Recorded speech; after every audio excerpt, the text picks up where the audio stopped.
Hello guys, तो ये video start होता है। कल सुबह तक का आपने देखा होगा कि मैं लाइब्रेरी चल जाती हूँ। उसके बाद में मैं डेली सुबह 9 बजे लाइब्रेरी जाती हूँ, तो फिर मैं शाम को 7:30 बजे लाइब्रेरी से आई थी। और आने के बाद में कुछ टाइम आपको पता है कि ऐसे ही वेस्ट हो जाता है, जैसे फ़ोन देखने लग जाते हैं, तो ये सबके साथ होता है। पर फिर उसके बाद में मैंने हिंदी इंग्लिश का सोच रखा था कि मुझे हिंदी इंग्लिश में आंसर राइटिंग करनी है। एक मैंने आपको ग्रुप बताया होगा परख प्रश्नोत्तरी के नाम से, तो उसमें डेली वो टारगेट डालते हैं, तो वो मैंने लिखने की कोशिश करी, पर मेरा वो पूरा नहीं हो पाया। जैसे कि मैंने पल्लवन नहीं पढ़ा था, तो मेरा पल्लवन रह गया।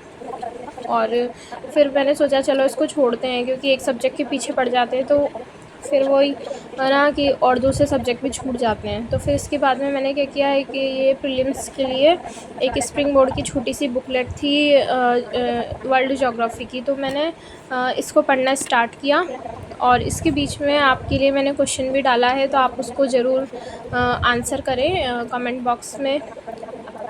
तो यही है ना, चल रहा है कि मैं क्या कर रही हूँ। पहले वैसे तो मैंने भाटी आश्रम की भी टेस्ट सीरीज़ ले ली थी, मैंने सोचा था कि मैं उसको कंटिन्यू करूँगी, पर फिर मुझे क्या लगने लगा कि एक जैसा टेस्ट सीरीज़ होती तो वो आइडियल होती है, मतलब सभी लोगों के लिए होती है। पर आपका क्या है, आपके कौन से सब्जेक्ट वीक है, आपको कहाँ पे वर्क करने की ज़रूरत है, वो सिर्फ आप ही जानते हो। तो मेरे को लगा कि प्रीलिम्स के लिए मुझे इतना फ़ोकस करने की ज़रूरत नहीं है, अभी मुझे मेंस पे फ़ोकस करना चाहिए। इसलिए मैंने अपने आप को थोड़ा मेंस की तरफ स्विच कर लिया है, और अब मैं मेंस का ही ज़्यादा पढ़ रही हूँ। और ये मैं सुबह उठ गई हूँ, और फिर उसके बाद में आपको सारा वर्क देखने को मिलेगा कि वो जो मैं पढ़ रही थी वो मैं रात में पढ़ रही थी। मैं रात में 12 बजे तक पढ़ी थी, और उसके बाद में मैं सुबह 7 बजे उठी थी, थोड़ा लेट हो गई थी। और फिर उसके बाद में चाय पी करके और फिर ये खाना वाना बना रही थी मैं अपना।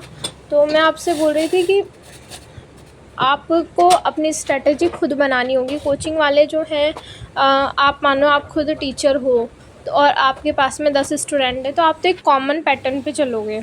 पर क्या होता है कि अगर वो स्टूडेंट अपनी खुद गलतियाँ पहचान लेगा, खुद उस पे वर्क कर लेगा, तो उसका सिलेक्शन हो जाएगा। तो मैंने ऐसे ही सोचा है कि अभी क्या करूँगी, मैं 3 महीने दिसंबर तक मैं एक तो पेपर 4 को कंप्लीट करूँगी इंग्लिश हिंदी का, और एक जो 6 छोटे सब्जेक्ट हैं उनको मैं कंप्लीट करूँगी। तो उसके लिए मैंने अभी ऑडिट और अकाउंट्स को शुरू किया है। वो अभी क्या है, मेरे पास नोट्स जो है PDF फॉर्म में, तो मैं उनकी PDF निकलवाऊँगी अब। तो मैं सबसे पहले मैंने ऑडिट और अकाउंट्स को इसलिए लिया क्योंकि मैंने जूनियर अकाउंटेंट का एग्ज़ाम दिया है, तो उसमें ऑडिट और अकाउंट्स आता है, तो मुझे वो पहले से पढ़ा हुआ है, तो मुझे उसको पढ़ने में ज़्यादा प्रॉब्लम नहीं आएगी। इसलिए मैंने सोचा कि मैं पहले उसको पढ़ती हूँ, और जैसे जैसे आपके सब्जेक्ट कंप्लीट होते जाएंगे आपके अंदर कॉन्फिडेंस आता जाएगा। तो इस तरह से मैं 6 सब्जेक्ट को दिसंबर तक कंप्लीट करूँगी, साथ में हिंदी इंग्लिश को करूँगी, और साथ में जहाँ से भी मुझे आंसर राइटिंग करने को मिलेगी मैं साथ में आंसर राइटिंग भी करती हूँ डेली। उससे क्या होता है कि कुछ लोग क्या है सिर्फ ये याद कर लेते हैं, पढ़ते नहीं हैं। पर अगर आपको मेंस क्वालिफाई करना है तो आपके लिए आंसर राइटिंग करना बहुत ही ज़रूरी है। किसी भी टॉपर को आप सुन सकते हो, मुक्ता राव मैम का भी इंटरव्यू देख सकते हो। उन्होंने कहा कि सेकंड जो उनका अटैम्प्ट था उसमें उन्होंने शुरू से ही आंसर राइटिंग करना शुरू कर दिया था। तो आंसर राइटिंग तो मैं वैसे भी कर रही थी। मैं संडे को एक टेस्ट सीरीज़ मैंने ऑफ़लाइन ज्वाइन कर रखी थी, पर वो ज़्यादा ख़ास नहीं थी। पर मुझे ये होता कि ठीक है चलो कुछ तो हो रहा है, तो इसलिए मेरे को थोड़ी बहुत तो वहाँ से नॉलेज हो गई। और उसके बाद में अभी जहाँ पे भी मुझे टेलीग्राम पे फ्री में मिलती है आंसर राइटिंग करने को, मैं कर लेती हूँ। और ऐसे रैंडमली कहीं से भी करते हैं तो आपको पता चलता है कि आपको आ रहा है या नहीं आ रहा है। और आपके डाउट थे बुक लिस्ट को लेकर के। तो बुक लिस्ट को लेकर के मेरा ऐसा कहना है कि आपको जो चीज़ जहाँ से समझ में आए वहाँ से करो, ना तो किसी कोचिंग के पीछे भागना है, ना किसी बुक्स के पीछे भागना है। कुछ लोगों का होता है नोट से समझ में आता है, कुछ लोग को बुक से समझ में आता है।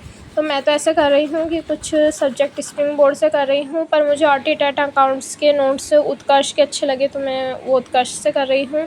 तो जहाँ से भी आपको जो चीज़ अच्छी लगे, और RBSC से आप कर सकते हो, सबसे बेस्ट है। पर क्या है होता है कि जब हम RBSC की NCERT की बुक्स को पढ़ने जाते हैं तो वो बहुत ही ज़्यादा टाइम टेकिंग होता है प्रोसेस। और फिर पहले आप बुक को पढ़ोगे, फिर उसमें से नोट्स बनाओगे, और जो कोचिंग के नोट्स होते हैं वो आपको बने बनाए मिलते हैं, उसमें सिर्फ आपको याद करना है। तो ये मैं ज़्यादा ज़रूरी मानती हूँ कि आप किसी के नोट्स बनाओगे तो उसमें ही आपके 3 महीने निकल जाएंगे। तो इसकी बजाय आप नोट से पढ़ें, और उसके साथ में अगर कुछ भी आपको एक्स्ट्रा कहीं से भी मिलता है आरबीएससी से, एनसीईआरटी से, किसी टेस्ट सीरीज़ से, तो उनको साथ में ऐड ऑन करते जाएं।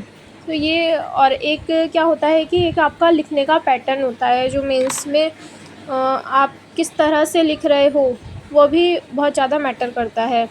और प्रीलिम्स के लिए ये है कि मेरे 9 मार्क्स कम थे लास्ट ईयर, तो मुझे पता है कि मेरे कहाँ पे सब्जेक्ट वीक थे। जैसे कि मेरा राजस्थान ज्योग्राफी तो पढ़ी हुई थी, सॉरी राजस्थान जीके तो पढ़ी हुई थी, पर इंडिया और वर्ल्ड में कुछ ना कुछ कमियां थी, तो मैं उस पर वर्क कर रही हूँ। और जैसे अगर आपकी मैथ्स रीजनिंग वीक है तो आप उस पर वर्क करें। Thank you so much for watching. Channel को सब्सक्राइब करें और